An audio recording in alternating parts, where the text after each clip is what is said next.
ओम श्री गणेशाय नमः। प्रिय भक्तजनों, आज हम आपको सुनाने जा रहे हैं फाल्गुन मास की पावन संकटी चौथ की कथा, जिसे विशेष रूप से संतान सुख, परिवार की रक्षा और संकटों के नाश के लिए सुना जाता है। यह कथा है एक माता और उनके 7 बेटों की, जिसमें भगवान श्री कृष्ण ने माँ की श्रद्धा और व्रत की शक्ति से असंभव को भी संभव कर दिया। कहा जाता है, जो भी यह कथा फाल्गुन मास की संकटी चौथ को श्रद्धा से सुनता है, उसके घर से दरिद्रता, रोग और अकाल मृत्यु का भय दूर हो जाता है। आइए हम कथा को आरंभ करते हैं। फाल्गुन मास की कृष्ण पक्ष की चतुर्थी को संकटी चौथ कहा जाता है।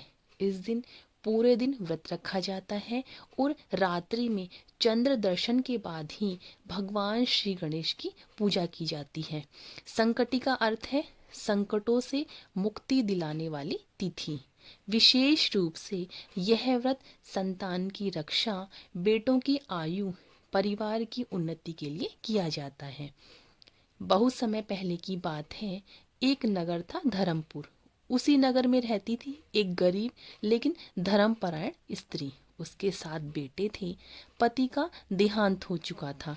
वह अपने बेटों को ही जीवन मानती थी। वह प्रतिदिन भगवान गणेश का स्मरण करती और कहती, हे गणपति महाराज, मेरे बेटों की रक्षा करना, मेरे घर का दीपक बुझने न पाए।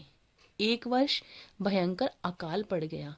नगर में अन्न समाप्त हो गया, रोग फैलने लगे, लोग मरने लगे। उस स्त्री के 7 बेटे धीरे धीरे बीमार पड़ने लगे। माँ का हृदय कांप उठा। वह रात दिन रोकर गणेश जी से प्रार्थना करने लगी। फाल्गुन मास की कृष्ण पक्ष चतुर्थी आई।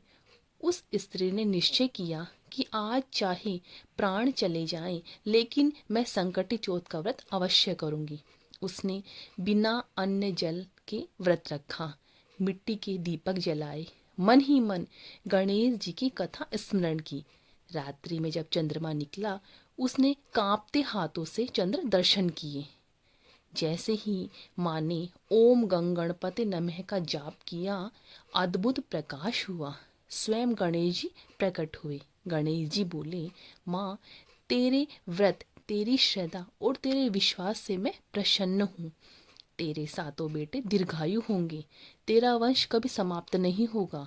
अगली सुबह 7 बेटे स्वस्थ हो उठे। अकाल समाप्त हो गया। घर में सुख शांति लौट आई। तभी से यह कथा फाल्गुन मास की संकटी चौथ को अवश्य सुनी जाती है। जो माता यह कथा सुनती है, उसके बच्चों की रक्षा होती है, घर में कलह समाप्त होती है, संकट दूर होते हैं। हे विघ्नहर्ता गणेश जी, जिस प्रकार आपने उस माता के 7 बेटों की रक्षा की, उसी प्रकार हमारे घर परिवार की भी रक्षा करना। जय श्री गणेश, जय माता पार्वती।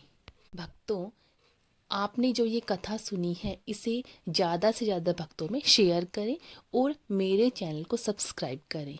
राधे राधे। ओम गंग गणपते नमः।